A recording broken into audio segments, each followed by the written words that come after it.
तो बड़ा ईएमएफ और करंट में क्या, ईएमएफ और करंट के फेज में क्या रिलेशन होगा, ये हम चेक करेंगे अगर हमारे पास सर्किट में एक रजिस्टर एसी सोर्स से कनेक्ट किए गए। अब देखो करंट और ईएमएफ के फेज में रिलेशन चेक करने के लिए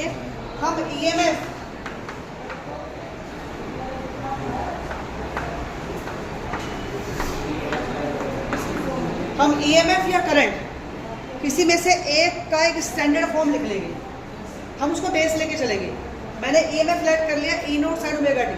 अब मैं यहाँ से करंट को कैलकुलेट करूंगा और फिर करंट के फेस को चेक करूंगा कि वो फेस ईएमएफ के फेस से किस तरह से वेरिएट होता है। तो ईएमएफ या करंट किसी एक को आपको बेस लेना पड़ेगा इन स्टैंडर्ड फॉर्म, राइट। अब मैं क्या करता हूँ, इस इक्वेशन में दोनों तरफ आर से डिवाइड करता हूँ।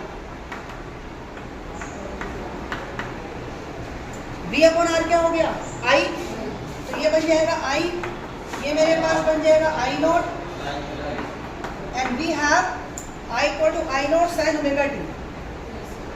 तो E tends to E not, I tends to I not, यानी ये दोनों स्टैंडर्ड फॉर्म है। तो यहाँ से अगर हम दोनों के फेस को देखें तो हमें क्या मिलता है कि करंट और ईएमएफ आपके सेम फेस। तो कंक्लूजन क्या है कि अगर आपका एसी सर्किट में सिर्फ रेजिस्टेंस है तो करंट और ईएमएफ आपके सेम फेज को हैं। अब इसी बात को ग्राफिकली कैसे बताएं, करंट और ईएमएफ दोनों ही स्केलर क्वांटिटी हैं, तो इनको ग्राफ में रिप्रेजेंट करने के लिए हमें इन्हें बनाना पड़ेगा पहले वेक्टर। तो हमने क्या किया, एक इमेजिनरी वेक्टर लेट कर लिया जिसे हमने क्या कहा, फेजर। फेजर क्या है, एक इमेजिनरी वेक्टर है जो ईएमएफ और करंट की डायरेक्शन को शो करेगा। कैसे,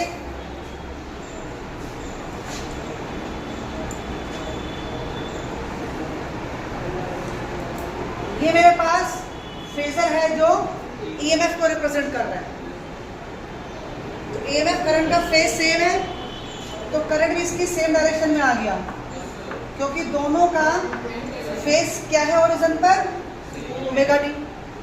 तो ये जो मैंने वेक्टर लिया है इसे हम क्या कहते हैं, फेजर। तो सिंपली अगर क्वेश्चन आता है फेजर क्या है, तो फेजर एक इमेजिनरी वेक्टर है जिसको हम यूज करते हैं करंट और ईएमएफ की डायरेक्शन को रिप्रेजेंट करने के लिए, राइट। अब अगर इसका वेव फॉर्म बनाएं तो वेव फॉर्म कैसे बनाएंगे, देखो दोनों में ही टी की वैल्यू 0 पुट करो आप, तो साइन 0 हो जाएगा, यानी ईएमएफ करंट दोनों 0, यानी जब आपका टाइम 0 है तो ईएमएफ करंट दोनों ही 0 है।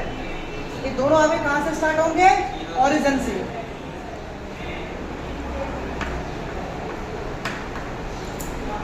ये आपका हो गया EMF E not sine omega T. Current को आप डॉट से रिप्रेजेंट कर सकते हैं,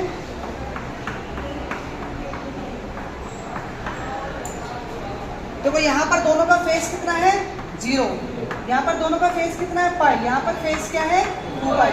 इसका मतलब क्या हुआ, दोनों सेम फेज में, और दोनों का मैंने एम्पलीट्यूड अलग अलग लिया है। इससे ये शो होता है कि ईएमएफ और करंट दोनों की वैल्यू वेरी कर सकते हैं इन टर्म्स ऑफ मैग्नीट्यूड, पर दोनों का फेज सेम रहेगा।